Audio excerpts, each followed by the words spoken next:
Tere kõigile! Mitmetega teist ma juba kohtusin, aga kerge sissejuhatus ka siis minu poolt. Minu nimi on Tanel Vahter, töötan Tartu Ülikoolis mulla ökoloogia teadurina.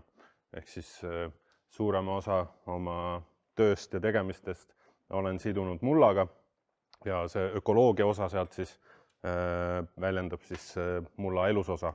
Ehk siis tegelen igapäevaselt mulla organismidega. Ja seetõttu ka nende ettekandejuppide erinevates osades häbitult keskendun ka vahel rohkem just nende mulla elustiku osadele, kuna nendest ma tean kõige rohkem ja olen nendega kõige rohkem tööd teinud. Aga me oleme siin Eesti väga kagunurgas, et minu sidemed selle paigaga on suhteliselt värsked. Mina olen sündinud Tallinnas, peamiselt elan Tartus, aga Põlva ja Võrumaa piiri peal kuskil Mooste ja Räpina vahel on meil maakodu. Ja võib-olla kunagi tulevikus saan ennast siis ka kagueestlaseks nimetada. Sellega on tore lugu, mida ma ka juba siin enne jagasin, et seal maakodus, kus ma siis soojama perioodi aastast veedan, on mul naabrimees, kes on 86 ja kui me sinna tallu esmalt läksime, siis küsisin selle kohaliku külaelu kohta, et kuidas siin asjad käivad ja kes on kes ja kus talvel lund lükatakse ja kas sa tunned sahameest ja nii edasi.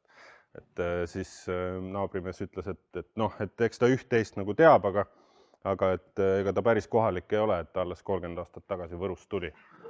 Ma loodan, et läheb natukene kiiremini kui 30 aastat, aga et ennast sinna nii-öelda sisse süüa. Aga selline on siis minu nii-öelda taustalugu. Aga tänane ettekanne läheb või ütleme siis informatsioon läheb üldisemalt spetsiifilisemale. Kõigepealt selles esimeses osas vaatame siis otsa, mis meil maailmas toimub, millised on need probleemid, millega me peaksime ja võiksime tegeleda. Ja vahel on, ütleme sellele osale nendest teemadest on ette heidetud võib-olla seda, et need on väga masendavad või pessimistlikud. Eks te saate seda ise hinnata, aga see ei ole kindlasti selle eesmärk. Selle eesmärk on, et me oleksime kõik justkui ühel lehel, millised on need väljakutsed ja probleemid, millega me peame tegelema hakkama ja see võimaldab meil oluliselt paremini siis ka seda praktiliselt teha. Ma loodan, et need slaidid on näha, ma natukene ootasin võib-olla suuremat ekraani, aga et mõnikord võib-olla on need tekstid väiksed, aga ma üritan neid kõiki läbi seletada. Siin on nüüd selline joonis või ühe uuringu tulemus, et see uuring on nüüd iga aasta seda täiendatakse ja põhimõtteliselt, mida siis seltskond teadlasi tegi, oli defineerisid planetaarsed piirid inimese jätkusuutlikkuse seisukohast. Ja nad tegid seda 9 suurele valdkonnale või teemale, mis ma olen üritanud siia erinevatesse sektoritesse ära tõlkida.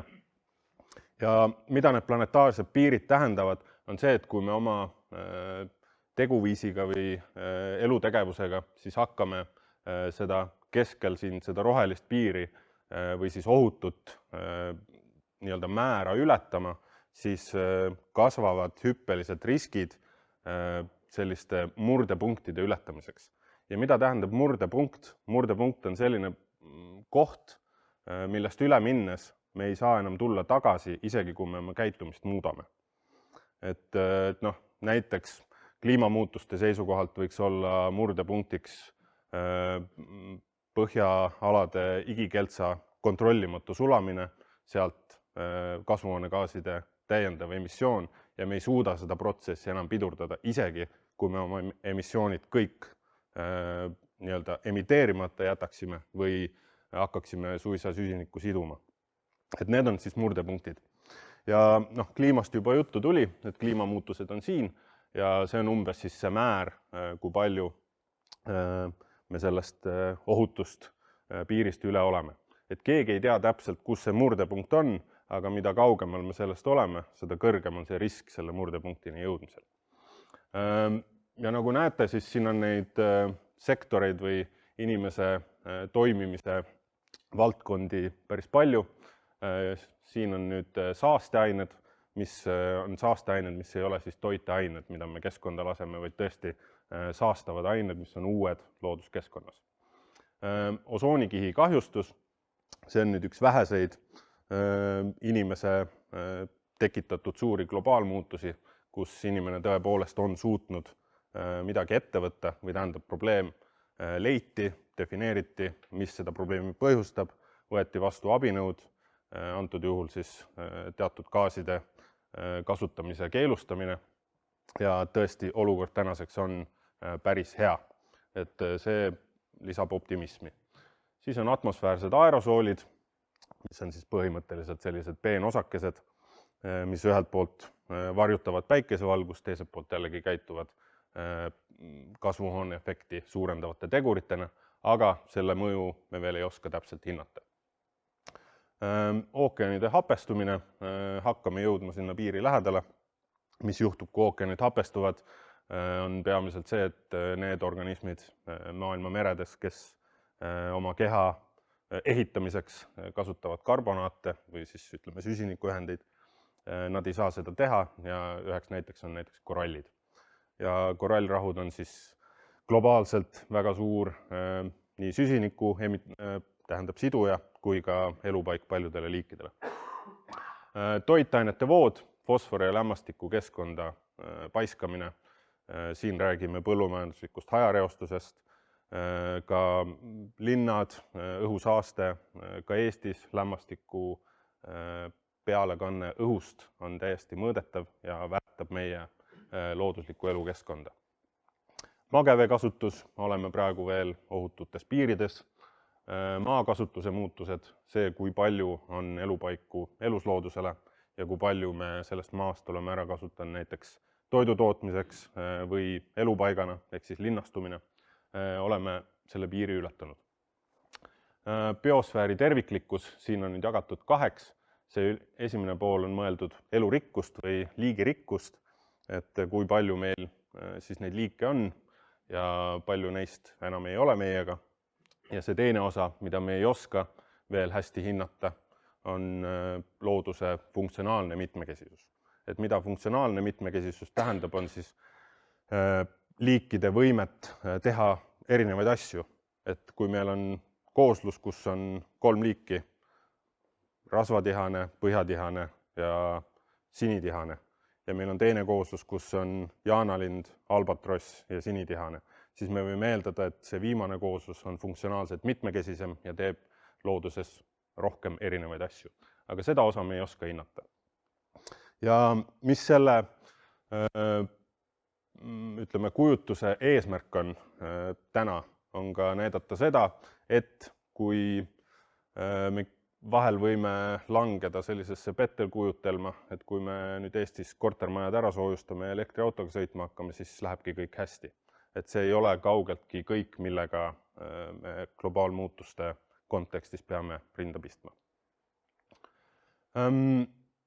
Siin joonisel on nüüd kujutatud X-teljel või sellel alumisel teljel on aastad ja Y-teljel on siis kas atmosfääri süsihappegaasi sisaldus või siis atmosfääri paisatud fossiilne süsihappegaas. Ja need täpikesed siin on kõik nüüd maailma suured kliimakonverentsid, kus meie liidrid siis saavad kokku ja paparatsode kaamerate sähvides annavad suuri lubadusi, kuidas me kõik teeme paremaks ja muudame. Neid on toimunud 10 ja nagu näha, siis nende mõju ei ole. Ja sama kehtib tegelikult ka elurikkuse või liigirikkuse koha pealt, et 2010 toimus suur, ütleme siis ka konverents, kus seati 20 maailma eluslooduse eesmärki, Aichi 20 eesmärki ja need olid 10 aastaks ja 10 aastat hiljem siis maailm ei olnud suutnud täita neist mitte ühtegi. Et siis see on nagu see pessimistlik pool praegu sellest, et me nagu väga vapralt võtame ette, aga tegelikult endale püstitatud eesmärke täita ei ole suutnud. Ja see on toonud siis kaasa täiesti mõõdetavad kliimamuutused nii maailmas kui Eestis, et siin selle värvitoon näitab siis temperatuuri erinevust selle perioodi keskmisest, ehk siis natuke üle 100 aasta. Ja mida tänapäevani me läheme, siis seda soojemaks on läinud nii maailmas kui ka Eestis täiesti selgelt mõõdetavalt. Ja see on nüüd toonud kaasa mitte ainult kliimamuutused, aga kõik, mis me maailmas teeme, on toonud kaasa sellise asjaolu, et tänast ajastut me ei nimeta enam holotseeniks või siis pärastjääaegseks ajaks, vaid me nimetame seda antropotseeniks ehk siis inimese aeg. Ehk siis inimene on maailmas kõige suurem keskkonna mõjutaja. Me muudame mullakeskkonda, veekeskkonda, me muudame kivimeid kaevandamisega, samamoodi atmosfääri, et inimene on kõige suurem tegur, mis globaalselt maa käekäiku täna kujundab. Ja sellepärast nimetatakse seda nüüd siis antropotseeniks ehk siis täiesti uus ajastu. Ja siin hakkavad tulema järjest mõned, ütleme, faktid. 3/4 maismaast on siis maismaast kahe aega, on inimese poolt muudetud ja päris suur osa ka avamerest ehk siis traalipüügiga näiteks on siis selle elustiku muudetud. Ja mis see on kaasa toonud, on muidugi loodusliku maa osakaalu vähenemise, viimaste 100 aastate jooksul kasutatud maa osakaalu suurenemise ja võib-olla kõige muret tekitavam isegi on see poolloodusliku osa vähenemine. Ehk siis see on see osa, kus inimene ja loodus justkui harmoonias või käsikäes suutsid oma tegevust läbi viia. Ehk siis kõige rohkem on või no mitte kõige rohkem, aga üsna palju on ka see osa meie elusloodusest vähenenud. Ja siin jälle selle väite ilmestamiseks maismaa selgroogsete biomass, kui palju miljonit tonni neid siis on, siis 1000 aastat tagasi olid siin põhimõtteliselt ainult metsloomad, järjest rohkem suurenes inimeste osakaal ja kõige suurema osakaalu täna maailma selgroogsetest moodustavad siis meie koduloomad. Ja siin samamoodi seesama joonis natukene visuaalsemalt siis võib-olla, et enamiku loomadest moodustavad inimesed ja meie kariloomad ja kõigest 4% siis on metsikud loomad. Ja seda elurikkuse taseme muutust on mõõdetud paljudes organismirühmades, paljudes geograafilistes skaalades ja piirkondades, et siin väga täpselt ei ole vaja hakata süvenema nendesse joonistesse, aga mida nad edasi kannavad, on see, et viimaste kümnendite jooksul on toimunud suhteliselt massiivsed muutused nii lindude kui putukate arvukuses ja see peaasjalikult näitab seda, et loomad, ehk siis kes on toiduahela kõrgemates osades, reageerivad nendele muutustele pisut kiiremini kui näiteks taimed või bakterid või ja nii edasi. Ja üks asi, millele tahaks siin tähelepanu pöörata, on, et siin on tehtud uuring, kus Saksamaal looduskaitsealadel mõõdeti lendavate putukate biomassi päris pika aja vältel. Ja 27 aasta jooksul leiti, et nendel looduskaitsealadel, kus seda uuringut läbi viidi, 3/4 lendavatest putukatest olid kadunud vähem kui 30 aastaga. Et tähtis ei olegi võib-olla see muutus, mis on kahtlemata muret tekitav, aga siinkohal on tähtis mõelda selle peale, et see on muutus, mis mõõdeti looduskaitsealadel. Ehk siis see koht, mis peaks olema loodusele see pelgupaik või kus ta saab toimetada nii, et teda ei häirita ja tõesti, mis me oleme justkui loodusele jätnud, siis on täiesti selge, et ainult looduskaitsealadest ei piisa, et hoida meid ümbritsevat elurikkust ja elusloodust. Mis tähendab, et ka need maastikud, mis ei ole looduskaitsealad, peavad olema elurikkust toetavad. Ja siin jällegi detailidesse ei ole vaja keskenduda, see on nüüd ülemaailmse elurikkuse raporti sellised koondtulemused.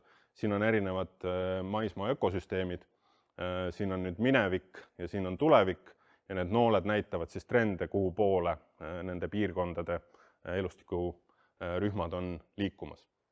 Ja peaasjalikult me näeme siin punaseid värve või oranže värve ja need nooled on alla või siis nii-öelda alla diagonaalis, et kas langus on väga kiire või ta on keskmise kiirusega langus. Ja nende samade raportite juures käib ka hinnang sellele, kuidas need looduse hüved siis on kättesaadavad inimestele ja kuidas nad on kättesaadavad ka muidugi kogu looduskeskkonnale, aga see on jagatud siis erinevateks varustavateks hüvedeks, mis on siis siinpool ja ütleme reguleerivad hüved. Siin võib võtta näiteks tolmeldamine, õhu kvaliteet, magevee kvaliteet, muldade kaitse ja nii edasi. Ja mis siit on näha, on see, et me oleme suutnud maksimeerida ennast toitvate hüvede pakkumise just nende reguleerivate hüvede arvelt. Et see, kas meil on puhas õhk, kas meil on puhas vesi, on saanud teisejärguliseks selle ees, et meil on toitu ja näiteks biomasside põhiseid kütuseid. Ja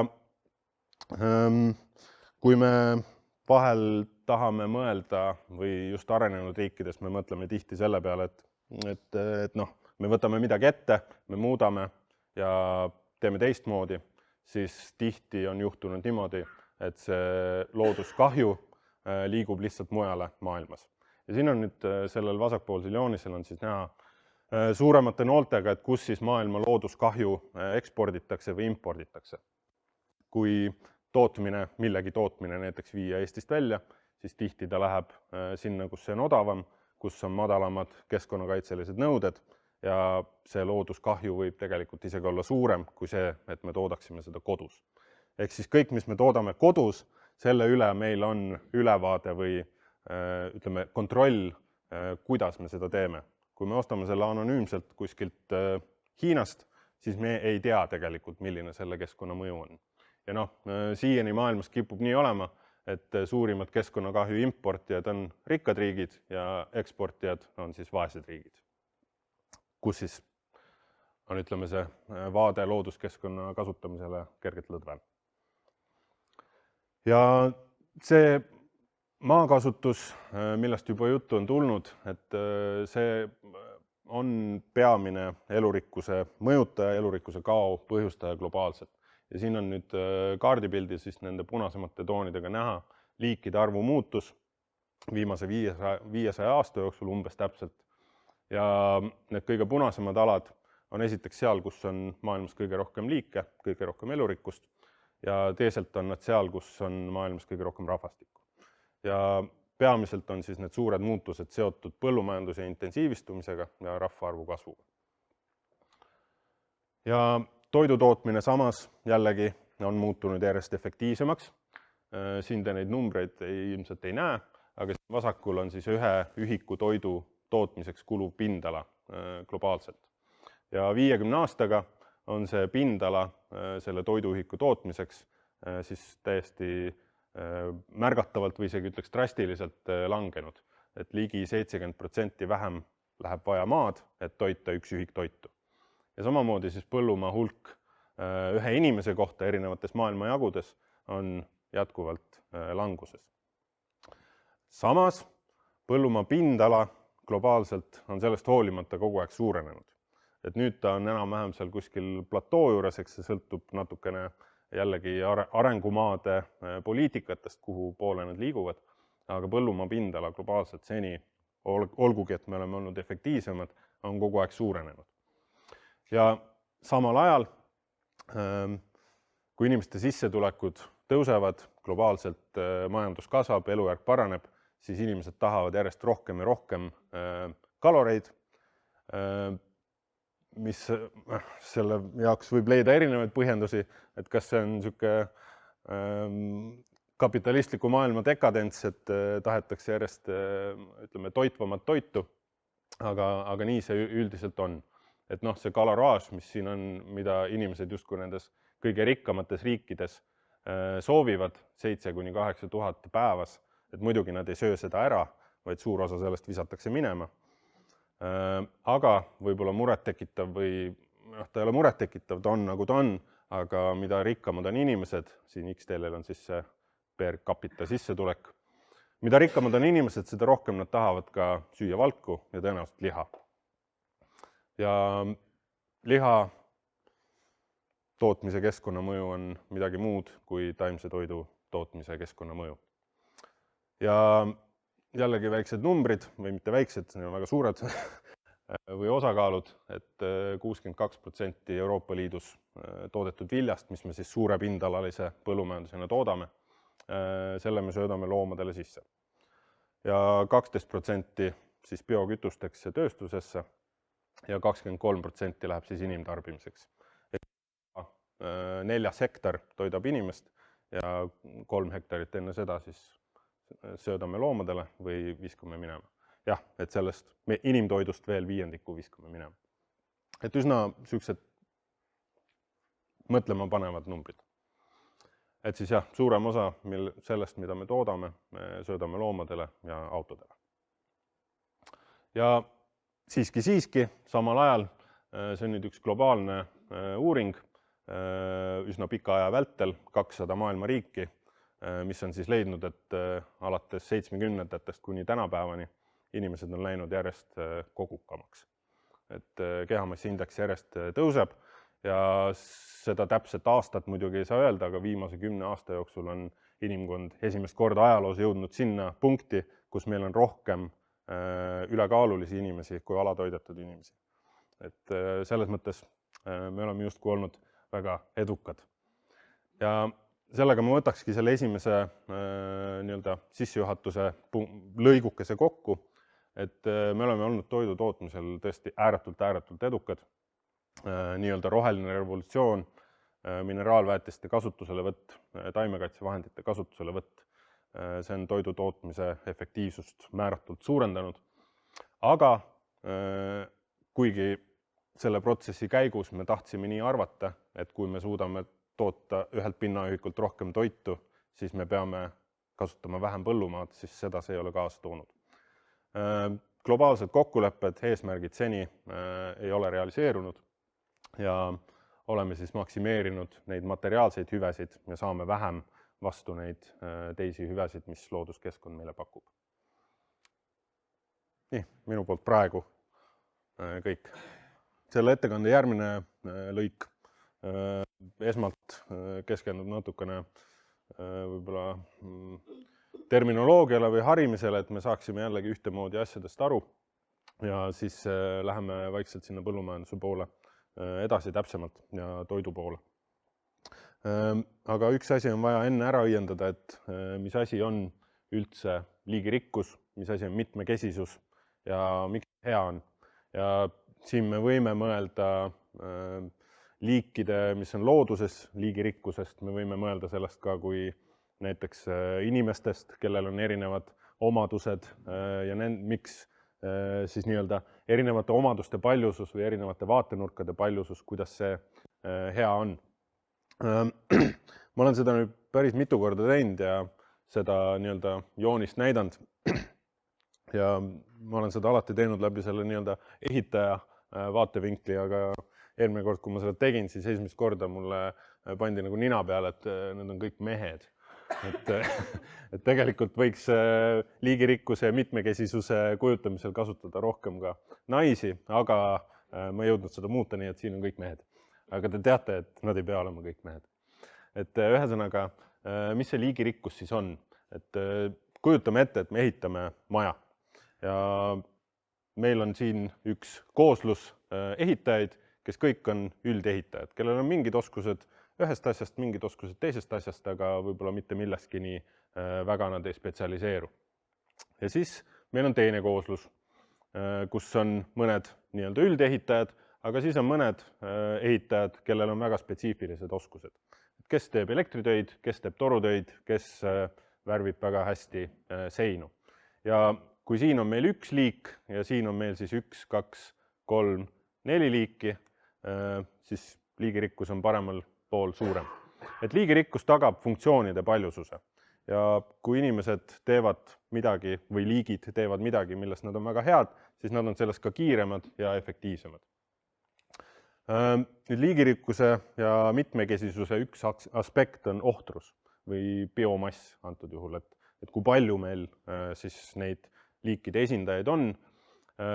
Ühel juhul on liigirikkus või mõlemal juhul on liigirikkus sama, need samad liigid ehitajatest siis esinevad, aga paremal pool on siis neid oluliselt rohkem.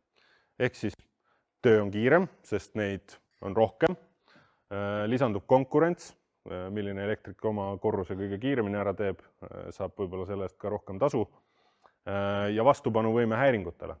Kui üks torumees jääb haigeks, siis maja saab ikkagi ehitusega edasi minna. Ja nüüd läheb võib-olla natuke keerulisemaks.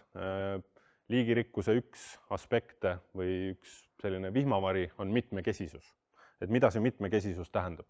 Et siin on meil kaks sellist kooslust, kus liigirikkus on jällegi sama, ohtrus on erinev.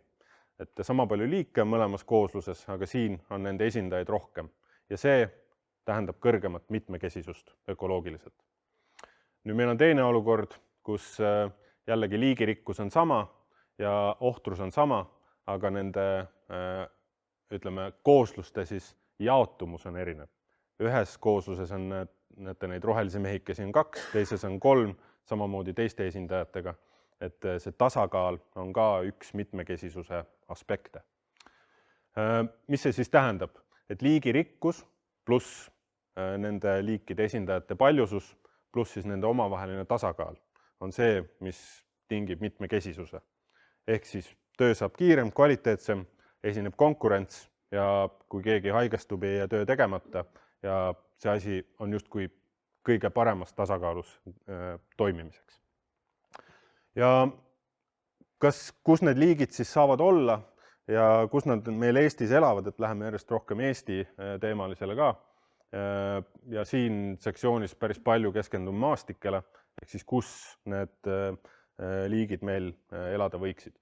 Et siia oleks võinud tuua palju erinevaid maastiku või maakasutuse tüüpe, aga see on niitude osa on üks kõige markantsem ja kohe räägin ka miks.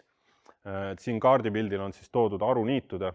Aruniidud on täiesti tavalised niidud, kuiva, mitte märja kasvukoha, kus on suhteliselt kõrge taimede mitmekesisus. Ja aruniitude levik 30-ndatel Eestis siis oli umbes selline ja vähem kui 100 aastat hiljem siis selline. Ehk siis üleminek on olnud selline. Ja kui veel möödunud sajandi alguses Konrad Mägi maalis Lõuna-Eesti maastikke, siis nägid nad välja umbes sellised, pisikesed põllulapid vaheldusid pisikeste rohumaadega, esines ka metsatukkasid, veesilmasid ja paljuski muidugi Lõuna-Eesti maastik on täna ka veel selline, aga paljuski võib näha ka selliseid suuremaid ja aina lihtsamaid põllumajandusmaastikke. Ja nüüd siia niitude poole veel üks graafiline kujutus siis sellest. Kõikidest Eesti niitudest, ütleme siis 100 aastaga natuke rohkem, on järgi 4% ja puisniidud, mis on Eesti kõige liigirikkamad kooslused, neist on siis alles 0,5% ja hooldatud on siis 1% nendest, mis oli 100 aastat tagasi. Ja see on oluline sellepärast, et 2/3 Eesti pärismaisetest taimeliikidest elab niitudel.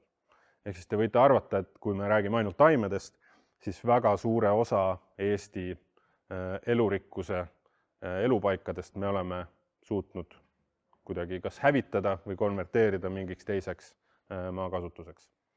Ja see ei mõju nendele liikidele mõistagi hästi.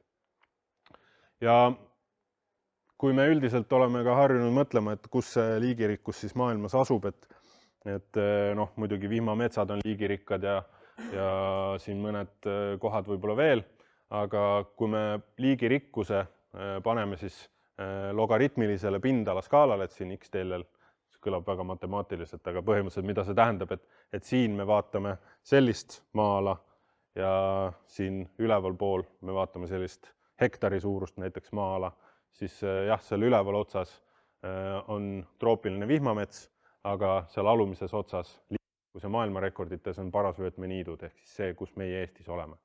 Ja siin on need kohad, kus need rekordid on maailmas mõõdetud ja 2 paika maailma liigirikkaimad on mõõdetud siis Lääne-Eestis 91. aastal.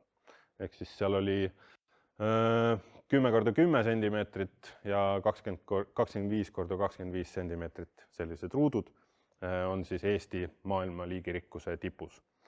Ja tasub ka öelda, et see uuring tehti 91. aastal ja Laelatu puisniidul ja enam sellist liigirikkust sealt leitud ei ole sellest ajast saati. Aga milline siis see maastike lihtsustumise probleem meil Eestis on, et siin saab vaadata erinevaid mõõdikuid või statistikuid. Üks selline lihtne asi, mida vaadata, on protsent põllumaa pindalast, mis on kaetud siis suurte põldudega.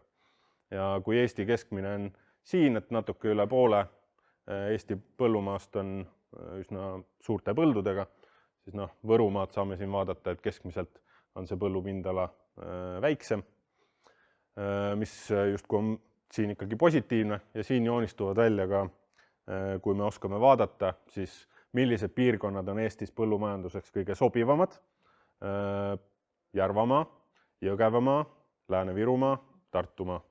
Et seal on siis ka need, kui ma paneks siia juurde mullastikukaardi, siis saaks ka sellest aru, et need mullad, need looduslikud olud on intensiivseks suurtootmiseks kõige sobivamad, mis tähendab, et ka need maastikud jäävad järjest lihtsamaks ja lihtsamaks. Ja siin on see siis kujutatud ka graafiliselt, et siin see ei ole nüüd mingisugusest uuringust, aga siin ma ise olen teinud sellise lihtsa kaardiarvutuse, et paljud teadustööd näitavad, et kui on mingisugused maastiku osad või elemendid, mis on väga väikesed, näiteks põlluserv on 2 meetrit lai, siis tema ei toeta elurikkust, aga kui ta on näiteks 7 meetrit lai, siis ta juba hakkab toetama elurikkust, sest lihtsalt see pindala loeb. Ja selle arvutuse jaoks ma liitsin kokku põllumassiivid, mis asusid üksteisele lähemal kui 5 meetrit. Ehk siis kui me vaatame põllumassiivide kaarti, näeb küll erinevaid massiive, aga kui nad tegelikult on üksteisega kõrvuti ja seal vahel midagi ei ole, siis ökoloogiliselt on see üks põld. Ja ühesõnaga siin on siis, siin parempoolsel joonisel on siis selle värvitooniga, mida punasem on värvitoon, seda suuremad on keskmiselt põllud selles piirkonnas. Ehk siis jah, Lääne-Virumaa ja Järvamaa, Eesti kõige viljakamate muldadega paigad, on kõige suuremate põldudega. Ja siin on siis näha ka üks Eesti rekordpõlde, peaaegu 800 hektarit siis, et siin on ka põllumassiive on erinevaid, aga need elemendid seal vahel justkui ei liigenda neid tegelikult erinevateks põldudeks.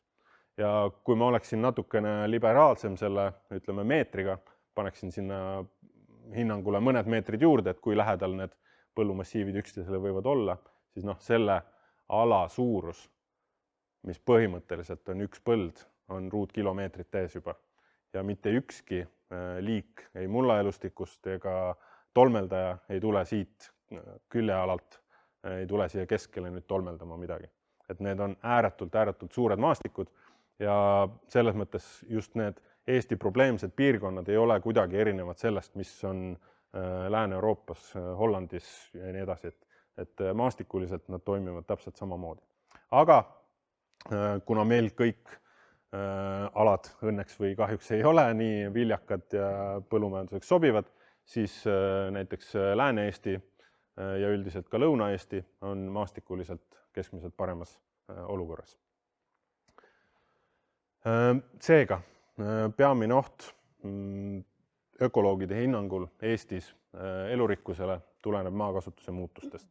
Elupaikade kadumine, elupaikade lihtsustumine ja selle üheks veduriks on põllumajandusmaa kasutus ja see, kui intensiivselt seda põllumajandusmaad siis kasutatakse. Ja kui meil on intensiivsemalt kasutatud maastikud, on meil vähem elupaiku meie looduslikule elurikkusele. See niidu näide nii-öelda, et suur osa Eesti elurikkusest ei ela seal põldude vahel, vaid ta elab nendel niitudel. Ja kui meil on väiksem elurikkus, meil on väiksem mitmekesisus, siis on meie looduskeskkonnal ka väiksem vastupanuvõime tulevikus ees seisvatele muutustele. Et kui me tõesti peaksime jõudma nendest planetaarsetes piirides mingis asjas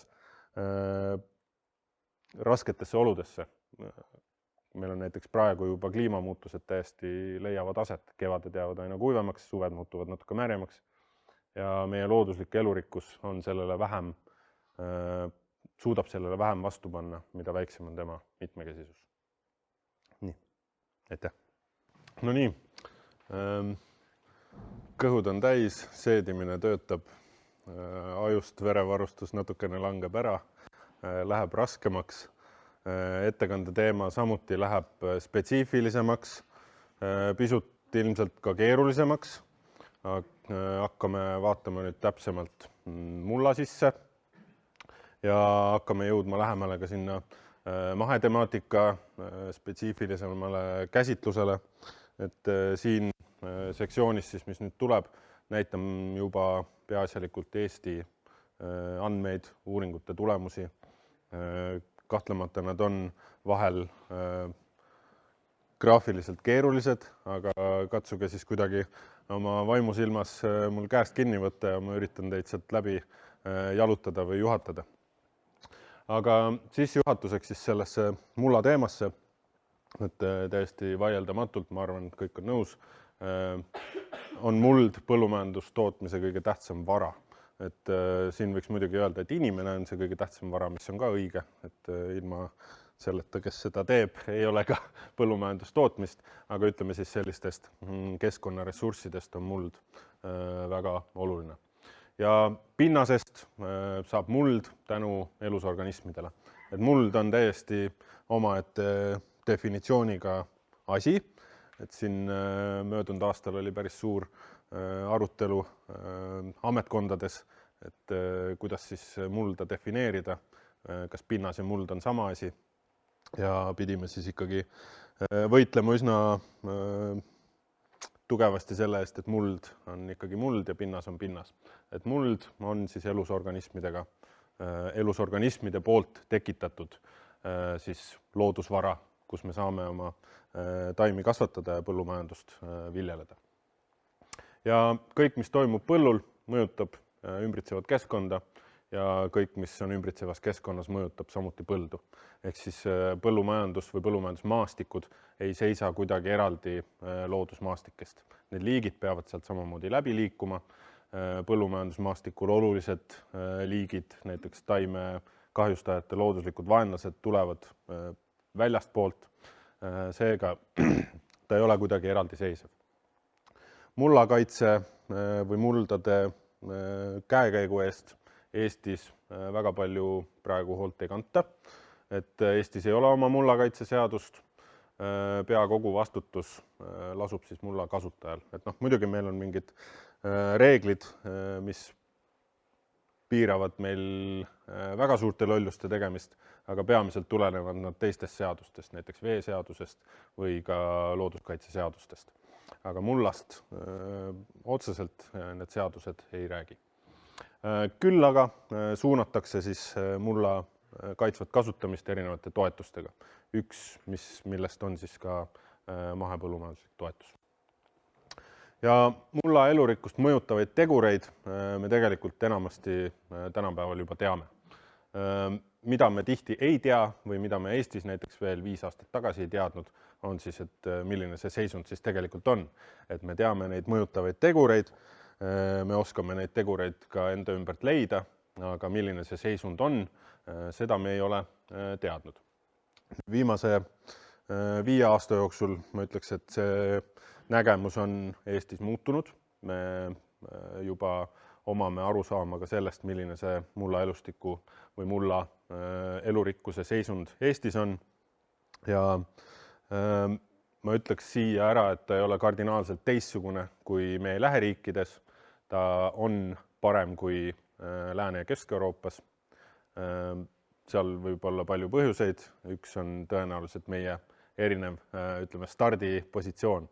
Et see, millega meie praegu hoogsalt tegeleme, seda on Lääne-Euroopas tehtud juba oluliselt pikemalt. Aga nüüd üldiselt jälle detailsemaks.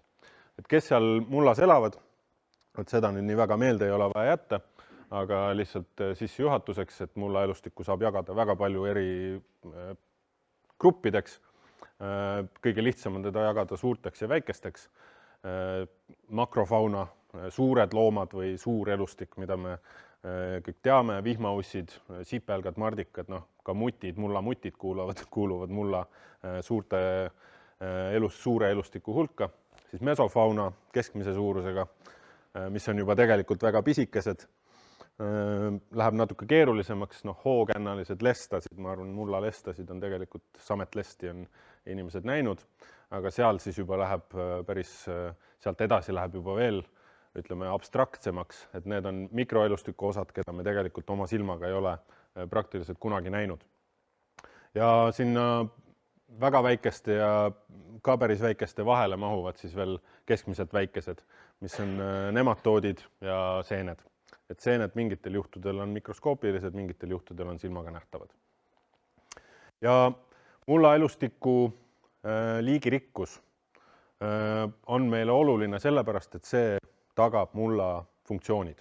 Et siin on nüüd üks väljavõte ühest uuringust, mis katseliselt siis manipuleeris mulla elurikkusega ja pärast seda siis mõõtis erinevaid mulla poolt pakutavaid funktsioone. Et siin X-teljel või alumisel teljel on siis vähenev mullaelustiku mitmekesisus, mida rohkem paremale me lähme, seda vähem mullas on elu. Ja sellel püstisel teljel siis on see pakutava hüve tase. Ja mullaelustiku mitmekesisus on selges seoses taimede liigirikkusega. Et mullas on väga palju sümbionte, kes elavad koos taimedega ja on nendele vajalikud ja soodustavad taimede liigirikkust. Süsiniku sidumine, mida vähem on mullaelustikku, seda vähem on see muld võimeline siduma süsinikku. Lämmastiku ringekiirus jällegi põllumajanduslikult oluline, ringekiirus alaneb, sellepärast et peaaegu kõik lämmastiku ülemineku vormid ühest vormist teise, ka põllumullas on mikrobioloogilised.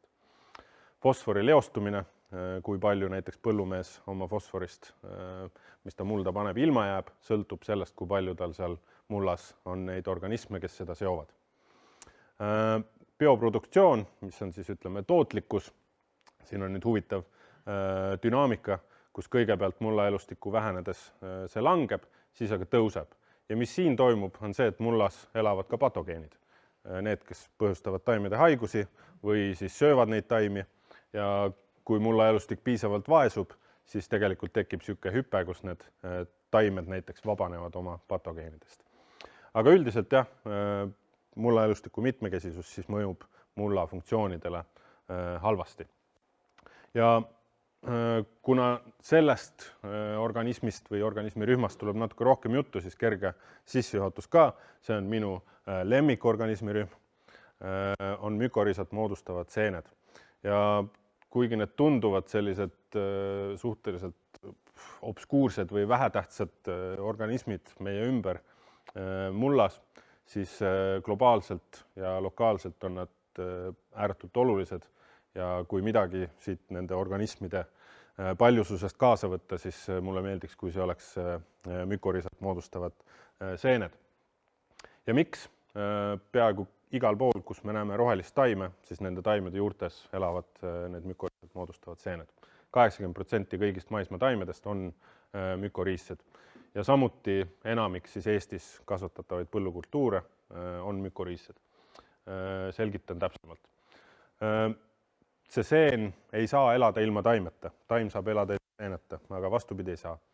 Ja neid seeni on üsna vähe, erinevaid liike, aga see ei olegi praegu võib-olla nii oluline. Ja see seen annab taimele mullast toitaineid ja vastu saab siis taimelt suhkruid ja uuema teadmise kohaselt ka rasvasid.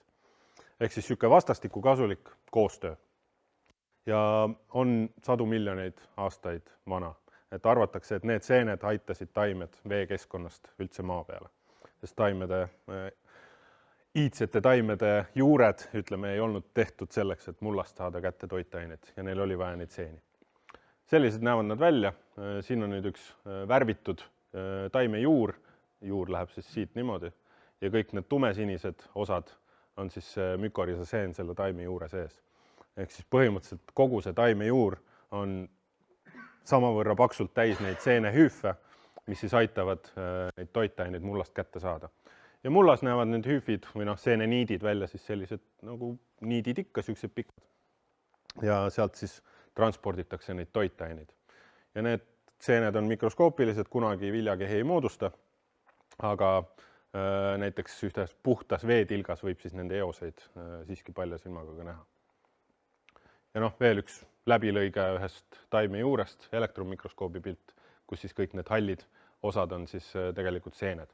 Ehk siis taimede elus see suhteliselt vähearvukas mullaelustiku rühm seeni mängib ääretult suurt rolli. Aga mis meil siis mullaorganismidega toimub, et kus on neid palju, kus on neid vähe, kus on probleemid, kus neid probleeme ei ole, et see on olnud viimased aastakümned niisugune suur küsimus, sellele lähenetakse ka Euroopa skaalas või ütleme, suuremad tuuled tulevadki sealt Euroopa poolt ja on juba esimesed niisugused suuremad suureskaalalised uuringud siis ka saada, et siin on 2015 aasta siis ütleme riskihinnang Euroopa muldade mullaelustikule. Ja noh, siin Eesti ei ole väga suur, eks ju, aga me näeme, siin on päris palju kollaseid ja oranže toone, kohati ka rohelisi ja see näitab, et meil on kohati madal mõõdukas riskitase, kohati mõõdukas ja kohati ka päris kõrge riskitase mulla elustiku seisundile. Aga see on, ütleme, arvutuslik ja põhineb siis riskimudelil. Saab minna natuke täpsemaks, keda huvitab siis selliste nende märksõnade järgi, leiab üles ka selle, see on veebileht, see on interaktiivne kaart, saate minna oma kodukoha juurde ja vaadata end ümbritsevate põllumaade mullaelustiku seisundit, küll ka jällegi mudel. Ja mida see kaart teeb, paneb üksteise peale siis mulla degradeerumise protsessid ja mida rohkem neid on, seda suurem on tõenäoline risk mullaelustikule. Ja noh, võime siin minna natuke lähemale, Võru asub siin ja võtsin mingi suvalise koha ja siit näeb siis, milliseid andmeid näiteks Eesti kohta on olemas ja milliseid ei ole. Et noh, näiteks veeerosioon antud kohas ei ole probleemiks, mis on siis vask, vase kontsentratsioon on tervislik, elavõbeda reostust ei ole, aga mulla elurikkus ja mulla tihenemine on tõenäoliselt halvas seisus. Aga millised need tegurid siis laiemalt on põllumajanduses, mis seda mullaelustikku mõjutavad, et mida see teaduslik, ütleme, kirjandus meile ütleb, eksperimendid, mis on läbi viidud ja sellised uuringud mujal maailmas. Kindlasti taimkatte mitmekesisus ja selle püsivus. Ja noh, põllumajanduslikult võiks see tähendada näiteks, kas on talvine taimkate olemas, kas on sügisel kasutatakse vahekultuure, et see aeg, kui mullapind on taimedega katmata, siis ei ole kedagi ka nendel samadel krohmseentel, nad ei saa nii-öelda toimida ja suur osa mullaelustikust nendest taimedest sõltub. Seega taimkate on kindlasti oluline. Väetamine, kahtlemata üks kõige suuremaid tegureid, millised need väetised on olulisem kui see, võib-olla kui palju neid kasutatakse. Kas nad on mineraalsed, ehk siis väga lihtsad, või nad on orgaanilised, mis tähendab tegelikult, et nad on keerulised ühendid ja nende söömisel saavad kõhu täis lisaks taimedele veel ka paljud erinevad mullaelustiku rühmad. Ja see ongi see, mis nende väetiste juures siis seda mõju omab. Mulla harimine, mis tegelikult on häiring mullaelustiku jaoks, kas neid nii-öelda keeratakse pea peale iga aasta või mitte ja kui intensiivselt seda tehakse. Taimekaitsevahendid, noh, me võime öelda taimekaitse, me võime öelda pestitsiidid, me võime öelda taimemürgid, me võime erinevaid sõnu kasutada, aga kas ja mida ja kui tihti kasutatakse, on kindlasti ka mulla seisukorrast või seisukohast väga olulised. Maastikest oleme juba rääkinud, millised need maastikud on, sellest sõltuvad levimispiirangud, ka mullaorganismid peavad levima selleks, et saada näiteks sinna põllule ja seda, kas nad saavad sinna levida, mõjutab siis see ümbritsev maastik. Erosioon, et muidugi võib kanda minema mulla süsinikku, mulla toitaineid, aga ka mulla elustikku on võimalik täiesti minema kanda.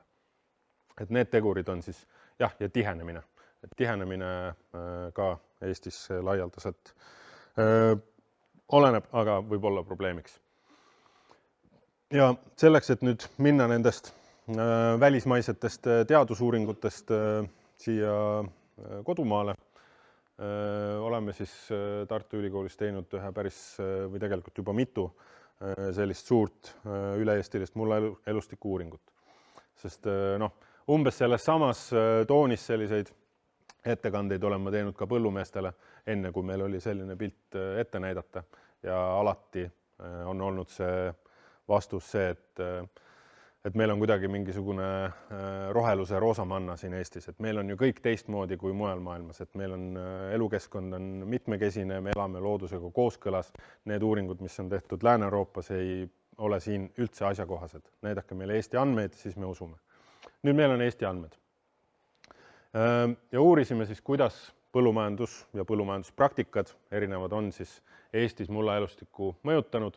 Siin on ligi 300 uuringuala ja uurisime siis spetsiifiliselt mullaseeni ja kogu mulla mikroelustiku biomassi, et selle mikroelustiku moodustavad siis seened ja bakterid. Ja kasutasime DNA-põhiseid meetodeid seente määramiseks ja biomassi siis biokeemiliste meetoditega. Ja nüüd hakkab tulema palju karpdiagramme. Karpdiagramme, kas te teate, kuidas karpdiagrammi loetakse? Ma igaks juhuks kiiresti joonistan, et karpdiagramm näeb enamasti välja selline. Ja see kesktelg on mediaan. See on 75% kvantiil, see on 25% kvantiil ja need on andmete maksimumhälve. Ja selle esituse eelis on see, et see on kõige ausam viis, kuidas andmeid esitada. Et kui ma näitaksin teile posti, mis on täpselt nii kõrge, siis te ei tea, et enamus andmeid, või mitte enamus, aga suur osa andmeid olid kõrgemal ja teine suur osa olid allpool. Et see on lihtsalt põhjus, miks me tavaliselt seda esitusviisi kasutame. Aga üle Eesti leidsime üle 3000 seeneliigi põllumuldadest. Eestis võrdluseks on umbes 1500 taimeliiki ja seeneliike ainuüksi põllumuldadest me leidsime siis üle 3000. Ja parempoolsel joonisel on siis karpdiagrammid erinevate seenegruppide kaupa, et nendele võib-olla väga hullult ei ole vaja praegu keskenduda, aga see ülesehitus on üldiselt sama, et vaatame üle kõikide seente korraga, vaatame krohmseeni, kes on siis need mükorisat moodustavad seened, vaatame haiguste tekitajaid ja vaatame kõdulagundajaid, kes on saprotroofid. Ja üldine tendents, leidsime ka maailmale 2 täiesti uut mükorisat moodustavat seeneliiki. Aga üldine tendents on, et Eestis muldades on liigirikkamad Lääne-Eesti omad ja Lõuna-Eesti omad. Ja selle tõenäoline põhjus on jällegi nagu selle ettekande eelmise ploki tulemused justkui näitasid, et see põllumajanduse intensiivsus on tõenäoliselt nendes piirkondades lihtsalt madalam keskmisena. Ja Jõgeva ja Pandivere piirkonnas siis näiteks on see tootmine intensiivsem ja see väljendub põldude suuruses, taimekaitsevahendite kasutamise sageduses ja maastike lihtsuses või keerukuses. Nüüd rahu. Nüüd on samuti siin karpdiagrammidel on näidatud liigirikkus ja selle kasti sees on siis võrdlus, vasakul pool on alati rohumaa või siis niit või püsirohumaa ja paremal pool on alati põld. Ja samamoodi gruppide kaupa, kõikide seente liigirikkus, krohmseente liigirikkus, haigustekitajate liigirikkus ja lagundajate liigirikkus. Ja üle-eestiliselt nägime, et tegelikult põldude ja niitude mulla seente liigirikkus on suhteliselt sarnane. Aga kui läheme spetsiifiliseks, siis põldudel on selgelt vähem mükorisat moodustavaid seeni. On väga palju rohkem taimehaiguste tekitajaid ja on pisut rohkem ka lagundajaid.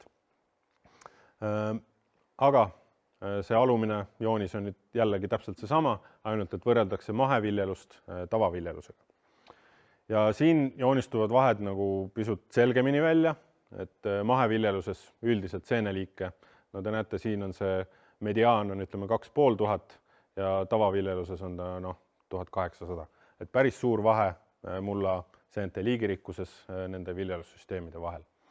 Ja see läheb veelgi suuremaks, kui me vaatame nii-öelda taimedega koos sümbioosis elavaid organisme.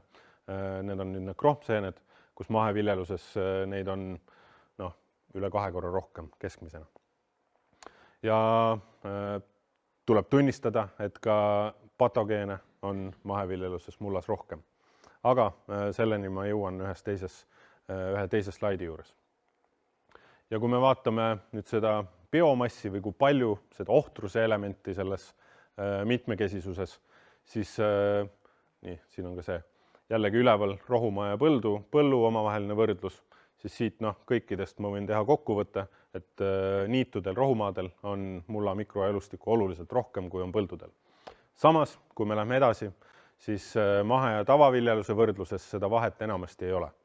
Et see biomass või ohtrus on tavapõldudel suhteliselt sarnane sellele, mis on mahepõldudel. Kui välja arvata, siis need taimedele kasulikud mükorisat moodustavad seened. Ja mida see tähendab? See tähendab seda, et maheviljeluse praktikad on mõjunud positiivselt mulla nendele elustikurühmadele, keda me vaatasime. Tavaviljelus selle piiravas mõttes vähendab mulla elurikkust, kuid mitte selle biomassi. Ja selle, ütleme, järgmine samm või järeldus on, et need mulla funktsioonid, mida muld täidab, on tõenäoliselt meie põldudel kaetud nii mahe- kui tavaviljeluses, aga seda turvavõrku jääb järjest vähemaks ja see muutub tõenäoliselt järjest olulisemaks tulevikus, kui meil on järjest heitlikumad ilmastikuolud ja kliima soojenedes meil tuleb väga tõenäoliselt ka uusi taimehaiguseid lõuna poolt juurde järjest. Et ütleme, meie eluslooduse vastupanuvõime nendele teguritele tõenäoliselt on kehvem. Ja just, et need heitlikumad ajad on veel ees. Nii. Ja nüüd võib-olla neid tegureid hakata ükshaaval ka rohkem lahti võtma, siis järgmine võiks olla pestitsiidide või siis taimekaitsevahendite kasutus Eestis. Ja siin on nüüd Põllumajandusuuringute Keskuse seireuuring, mida on tehtud siis aastast 2007 kuni 2020 ja selles uuringus nad siis uurivad spetsiifiliselt seireettevõtteid, et neil on nimekiri ettevõtetest, kelle käest nad siis küsivad, mida ja kui palju nad kasutavad taimekaitsevahenditest. Sest tänase päevani riiklikku statistikat pestitsiidide kasutusest põllumajandusmaal Eestis ei ole. Et meil on turustamisandmed, kui palju neid müüakse, aga tegelikult me ei tea, kui palju neid kasutatakse. Ja selle jaoks on üks võimalus on teha selline seireuuring. Ja võrreldes 2007 aastaga, siis siin on nii toimeainet põllumajandusmaa ühikule kui ka toimeaine pritsitud pinnale. Põhimõtteliselt ei ole vahet, kõik need trendid näitavad, et selle ajaga meil pestitsiidide kasutus pigem tõuseb Eestis. Ja pestitsiidide jääke mõõdetakse ka mullaseires ja samuti tehakse siis ka seireuuringus selliseid juhualasid ja need alad on iga aasta erinevad, sellepärast need tulbad on ka väga varieeruvad. Ja siin on siis toimeainete arv on selle halliga ja jäägita proovide arv on selle rohelisega. Et näiteks 2021 aastal siis ei olnud ühtegi proovi, mullaproovi, millest pestitsiidide jääke ei leitud. Ja igas proovis, mis nad testisid, oli keskmiselt 6 erinevat toimeainet siis leitud. Ehk siis jah, peaaegu kõikjal, kus me põllule lähme, me võime pestitsiidi jääke leida. Ja mitte muret tekitav, see on nagu mingis mõttes arusaadav, aga mullas väga pikka aega püsivate pestitsiidide jääke võib leida ka täiesti mahepõldudelt. Ja millised need pestitsiidid siis on, mis enamasti leitakse, et kõige esimene ongi see kloridasoon desfenüül, leitud peaaegu kõikidest siis põldudest, mida on külastatud ja see pestitsiid on meil keelatud olnud aastakümneid. Et see on nüüd mingi spetsiifiline suhkrupeedil kasutatud pestitsiid ja seda tõesti ei ole väga ammu kasutatud, aga tema jäägid on väga püsivad ja on meil mullas endiselt olemas. Ja siis tulevad need nii-öelda vanad head sõbrad, glüfosaadid ja nii edasi. Et noh, Eestis pestitsiidide kasutuses kroonivad ikkagi herbitsiidid, umbrohutõrjevahendid ja fungitsiidid. Et noh, Eesti kliimaolud on sellised, et on parajalt niiske ja parajalt soe, mis sobib väga hästi seente elutegevuseks. Ehk siis seenhaigused on ühed peamised taimekahjustajad. Ja need on nüüd asjad, mis ei ole leitud mullast, vaid põhjaveest. Unustasin alguses mainida. Et need pestitsiidide jäägid on ajas väga püsivad ja nad on ka suhteliselt liikuvad, oleneb pestitsiidist. Et nende olemasolu mullas on üks asi, kus nad võivad mõjutada mulla elustikku. Osad neist jõuavad ka läbi taimede meie toidulauale, aga põhjaveest me kohe päris kindlasti joome neid sisse igapäevaselt. Ja siin on ka põhjavee seirest nüüd üks viimaseid ringe 2018-2019, kus siis vaadati 35 kaevu. Ja Eestis põhjavee seire peamiselt keskendub nitraaditundlikule alale, mis ongi siin Pandivere ümbruses, kus pinnavesi või see põhjavesi on kaitsmata, ehk siis ta on maapinnale väga lähedal. Ja see on ühtlasi ka ala Eestis, kus on väga head põllumullad ja kus on väga intensiivne suurtootmine. Ja seal üldiselt tehakse seda seiret vähe tihedamalt, sellepärast et see oht on lihtsalt suurem. Aga siin nende erinevate täppidega on siis rohelised kaevud, on need, kust pestitsiidi jääke ei leitud.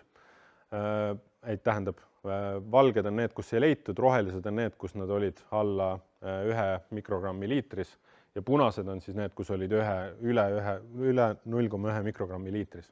Ehk siis see on see tase, kus me justkui võime hakata muretsema ka mingite tervisemõjude pärast.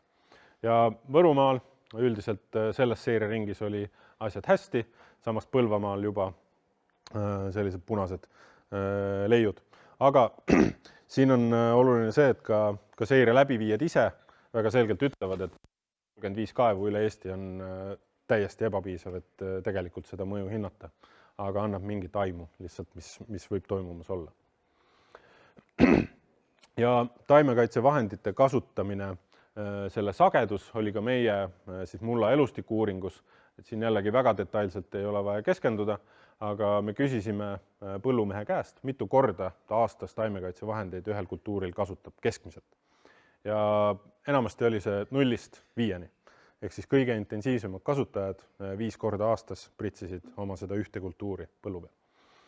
Ja siin nüüd vasakus tulemuste tulbas on liigirikkus ja paremas on mitmekesisus, ehk siis erinevad mõõdikud. Aga mida me näeme, et kõikide seente puhul, mida tihedamalt või mida rohkem kordi taimekaitsevahendeid kasutatakse, seda vähem on mullas seeneelustikku. Sama ka mükoriisaseente puhul huvitav ja väga oluline punkt või tulemus oli see, et taimehaiguste tekitajad ei jää vähemaks, kui kasutada rohkem taimekaitsevahendeid. Et vastupidi, väheneb nende mitmekesisus, mis tähendab, et mida rohkem me kasutame taimekaitsevahendeid, seda rohkem paigast ära läheb selle haigustekitajate koosluse tasakaal, mis tähendab, et tegelikult tõenäosus haiguse puhanguks või selle esiletulekuks on järjest suurem. Et see on nagu selline negatiivse tagasiside ring, kus me pritsime rohkem selleks, et taimehaiguseid ära hoida ja see järjest enam lükkab seda tasakaalu paigast ära ja järjest rohkem need taimehaigused võivad esineda selle tõttu. Ja meie ei teadnud selle 5 hulgas, me ei küsinud, milliseid vahendeid te kasutate. See tähendab, et kindlasti on olemas ohutumaid, kindlasti on olemas vähem ohutuid, aga nende kumulatiivne mõju on siiski negatiivne ja iga kord loeb. Kui ei ole maheviljeleja ja oled tavaviljeleja ja kasutad 4 korda aastas, siis ka see, kui sa vähendad selle 3 peale, on oluline ja kasulik. Väetised, sellest me natukene rääkisime, aga ka Eesti andmed toetavad, et orgaaniliste väetiste kasutamine on seente elurikkusele positiivse mõjuga. Ja on trend, et kombineeritud väetamine on liigirikkusele ebasobivam.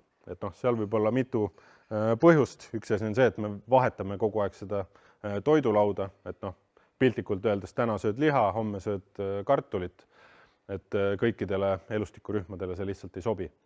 Ja teine variant on see, et kombineeritud väetamisega põllud, kus vahel tehti ühte, vahel tehti teist, on väga suured intensiivtootmisega tavaviljelejad, kes vahepeal kasutavad läga, mis siis on suurte lautade vedelsõnnik, mis pannakse siis põllu peale ja millele lihtsalt kogu aeg ei ole ligipääsu. Aga milline siis see loomade roll tänapäeval Eestis põllumajanduses on? Et järjest rohkem me näeme tegelikult põllumajandustootmise spetsialiseerumist. Et kui isegi veel, ma arvan, 50 aastat tagasi, mis isegi vähem aastat tagasi, oli tavapärane see, et ühes tootmisettevõttes olid loomad, olid teraviljad, olid rohumaad ja see asi justkui toimis niimoodi, et sul oli ka ligipääs orgaanilistele väetistele, siis tänapäeval sellise efektiivsuse kiiluvees me oleme järjest enam oma tootmist spetsialiseerinud. Et meil on väga suured loomakasvatajad, kes on väga head loomade kasvatamises, piimatootmises. Meil on väga head ja väga suured teraviljakasvatajad, kes omavad maailmas absoluutselt tehnika tippu ja majandavad väga suurtel pindaladel, aga nad on erinevates kohtades, mis tähendab, et sellele orgaanilisele väetisele tegelikult ei ole ligipääsu. Ja see on nüüd asi, mis vähemalt põllumeestega vestlustes tuleb alati välja, et me kasutaks orgaanilisi väetisi rohkem, kui meil neid oleks.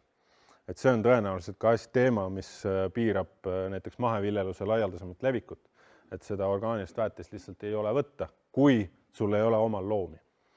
Ehk siis see on nagu üks teema, mis tõenäoliselt muutub järjest ja järjest aktuaalsemaks, et need loomad tulevad sinna näiteks taimekasvatuse ettevõtetesse tagasi. Ja selle kohta on Euroopast ja maailmast palju näiteid, kuidas seda saab teha. Ka Eestis sellega katsetatakse. Portsjon karjatamine, kus sul võibki olla, et täna on siin kanad, aga järgmine kord on seal teravili. Et need loomad reaalselt käivad väljas, teevad seal seda, mida nad tahavad teha, söövad seda biomassi ja jätavad toitained maha. Ja see kahtlemata mõjub elustikule hästi ja mõjub nendele loomadele hästi ja mõjub kõigile hästi. Küsimus on, kas ta mõjub põllumehe rahakotile hästi.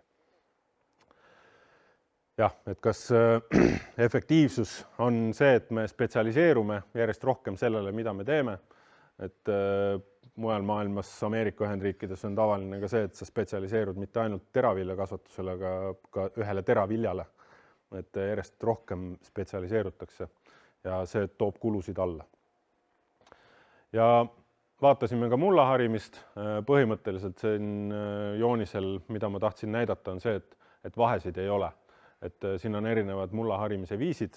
Üks häirib natuke vähem, teine natuke rohkem, aga kaitsval mullaharimisel Eesti kontekstis ei olnud mingisugust mõju mulla elustiku mitmekesisusele. Ja miks see nii oli? Kaitsev mullaharimine tähendas ka suuremat pestitsiidide kasutust. Kui põllumees ei künna, siis tal ei ole seda künnmise umbrohtusid alla suruvat toimet ja tavaliselt ta kasutab selle võrra rohkem herbitsiide. Ja see meie tingimustes vähemalt paistab, et nullib selle positiivse mõju ära. Et see ei tähenda, et vähesel mullahäiringul ei ole muid mõjusid, aga mulla elustikule tal Eesti kontekstis positiivset mõju paraku ei ole, vähemalt nendele organismirühmadele. Nüüd maastikud. Et maastikest me oleme täna rääkinud, aga me oleme seda ka mõõtnud, et milline see maastike mõju siis mulla elustikule on. Ja oleme seda teinud niimoodi, et Eestis oli üks päris huvitav suur projekt, kus kaardistati siis Eestis kõik, no mitte kõik, aga väga paljud ökosüsteemi teenused. Ja üks nendest teenustest oli kahjuritõrje teenus, ehk siis taime kahjustajate, looduslike vaenlaste elupaikade pakkumine. Ja selleks võivad olla mingid üksikud puud, hekid, laiad teeservad, ka näiteks metsaservad, eriti niidud, et kus need vaenlased, looduslikud vaenlased saavad elada. Aga meie kasutasime siis seda sama andmekihti arvestusega, et need kohad on ka need, kus mulla elustik saab põllule levida. Et kui meie maa harimine nende elu ei soodusta, aga me näiteks muudame oma käitumisviisi, siis kas nendel liikidel on kuskilt tagasi tulla. Ja hindasime siis seda selle põllu pindalana, kui palju siis nende maastikuelementide positiivne mõju katab. Et antud juhul siin on üks põllumassiiv ja siin on erinevad maastikuelemendid selle ruudustikuga ja kui suur osa põllu pindalast siis on nende poolt kaetud. Ja antud juhul on näiteks 29%. Ja ülejäänud 2/3 siis on see ebapiisav. Ja vaatasime seda numbrit siis nii-öelda vastu neid mullaelustiku parameetreid. Aga kui enne kui ma tulemuste juurde lähen, siis selles samas projektis hinnati ka põllumajandusmaa seisundiklasse. Ehk siis kas maastik tagab elurikkuse antud juhul laias mõttes, mitte ainult mullaelustiku elurikkuse, aga elurikkuse ja selle hüved. Ja siin on näha Võrumaa ja kõrval kohe väga mugavalt on Eesti keskmine. Ja need seisundiklassid lähevad 0-3-ni, 4-6-ni ja nii edasi kuni 10-12-ni, kus siis 12 on nagu ülim hea maastik, mis on väga hästi liigendatud. Seal on nii looduslikke kui inimmõjulisi ökosüsteeme, aga nad ei ole üksteisest liiga kaugel ja kõik on väga hästi. Versus siis 0-3, mis enamasti on sellised põllud või piirkonnad, kus see protsent on väga väike. Ja Võrumaal on suhteliselt suur osa üle Eesti keskmine neid häid maastikuklasse, aga ka üle Eesti keskmise palju neid kõige halvemaid seisundiklasse. Selleks, et nüüd teada veel täpsemalt, kus need erinevad maastiku seisundiklassid Võrumaal asuvad, siis peab sinna uuringusse sisse vaatama. Aga jah, et seda osa saab kindlasti veel suurendada, aga palju lihtsam on seda osa vähendada maastikes. Ja mida nad teevad mullaseentega? Jällegi vasakul pool on liigirikkus ja paremal pool on mitmekesisus. Mitte alati, aga päris tihti, mida rohkem on siis seda maastiku elementide mõju, seda rohkem on mullas ka seente elurikkust. Ehk siis kui on nendel elupaiku seal ümber, siis on ka rohkem seda elurikkust. Nii. Ja sellega ma nagu lõpetaks selle tulemuste justkui esitamise osa ja tahaks jõuda nagu sellise natukene võib-olla filosoofilisema aruteluni, mis ei pea olema ainult mullaviljakusega piiratud, aga ka üldiselt, mida me põllumajanduses oluliseks peame või oma looduskasutuses. Aga praegu ma räägin mullaviljakusest, et mis see nagu meie jaoks on. Et saab mullaviljakust defineerida läbi paljude erinevate parameetrite. Et siin on füüsikalised ja geograafilised, milline on topograafia, reljeef, kas meil on künklik või meil on nii-öelda lame, lähtekivi, millest oleneb mulla füüsikalis-keemilised omadused, lõpuks ka lõimis ja mullatüüp. Ja siis meil on keemilised parameetrid, mida põllumees näiteks enamasti mõjutab, toitainete kättesaadavus, ka mulla pH või reaktsioon. Ja tänapäeva tootmine mulle tundub, et väga selgelt positsioneerib ennast kuskile sinna.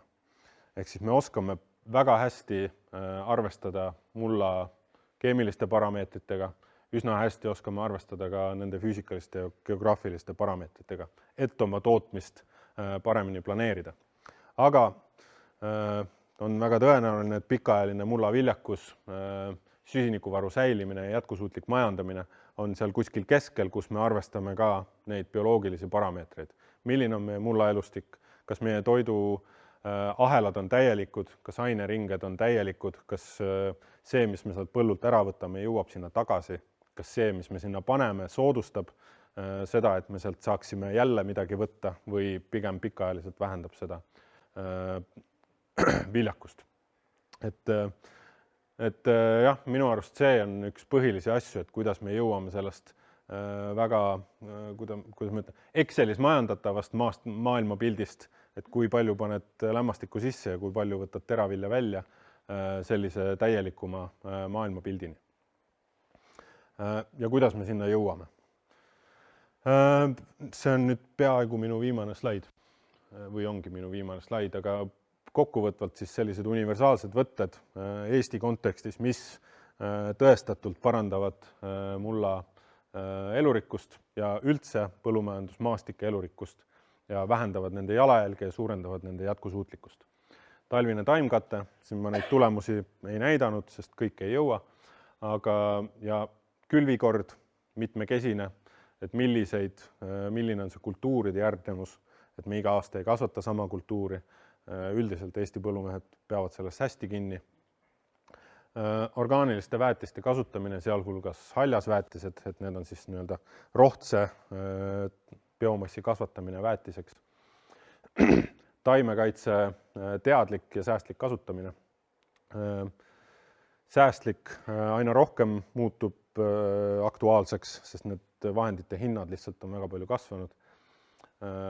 Kuid siiski leiab aset ka päris palju igaks juhuks kasutamist. Mullahäiringu vähendamine.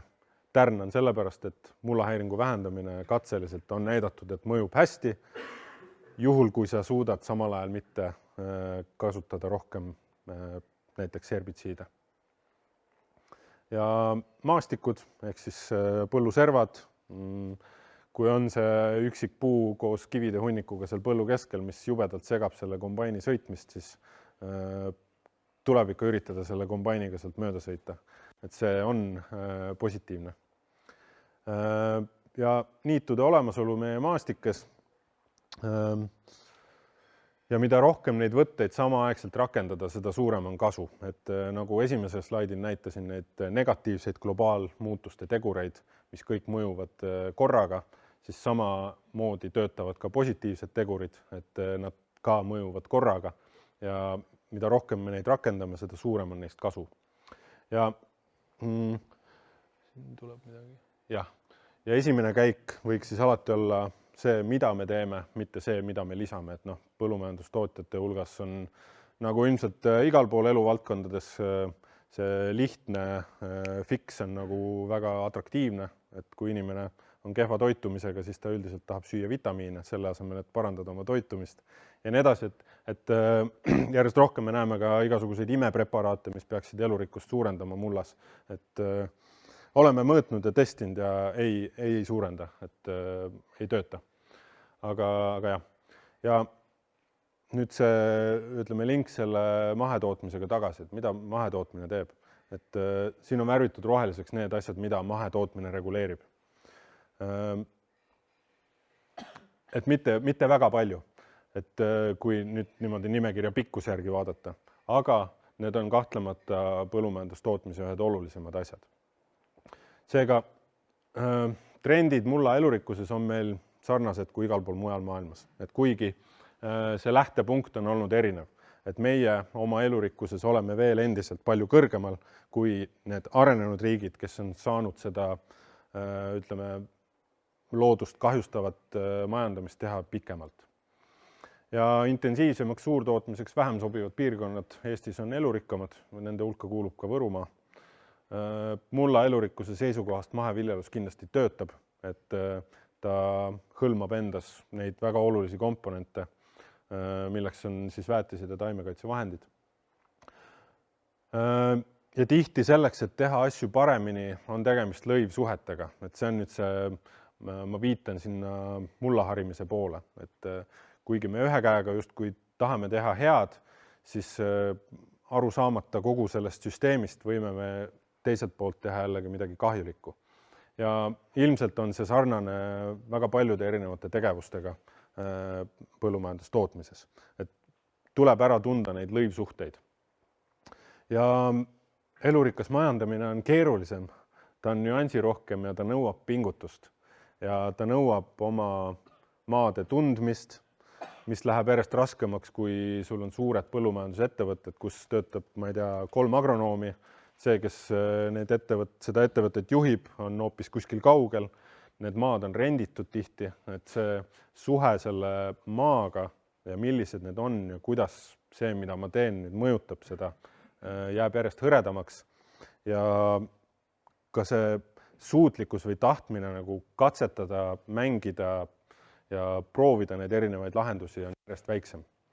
Et see on lihtsalt asi, mida me peame nagu kuidagi silmas pidama, et see motiveeriv faktor peab olema väga tugev, sest see on lihtsalt keerulisem elurikkalt majandada. Aga ma tahaks jääda selle juurde, positiivse sõnumi juurde, et see on võimalik ja me peaksime sellega väga tõsiselt tegelema. Ja siia ma olen jätnud mõned küsimused, aga ei pea nendest lähtuma, et siin on vist ka alternatiivseid edasisi käike, et see on minu viimane slaid. Ja et sellised laialdased nagu mõtted, et kas maheviljeluse kontseptsioon on nagu valmis, et kas me nüüd jäämegi selle juurde või ta on ikkagi ajas võib-olla muutuv. Ja et kuidas me neid positiivseid praktikaid, mis näiteks ei ole maheviljelusega seotud, et kuidas me neid ka siis soodustame. Et kui selleks rahalist stiimulit toetuste näol ei ole, aga me tahame seda siiski, siis kuidas seda teha ja nii edasi, et nendest küsimustest võime ka rääkida. Jah, aga suured tänud, et selle väga põhjalik ja inspireeriv. Aitäh! Ja mul on tunne, et siin on väga nagu mõnus seltskond, et kuigi ma alguses natuke pelgasin, et igasuguseid inimesi tuleb, et vahel neid teemasid võetakse natukene isiklikult, et inimesed tunnevad ennast rünnatuna või oma eluviisi rünnatuna. Et mulle tundub, et täna seda ei ole nagu juhtunud, et saame ka selle aruteluga kuidagi väga ühistööliselt edasi minna. Et aitäh minu poolt!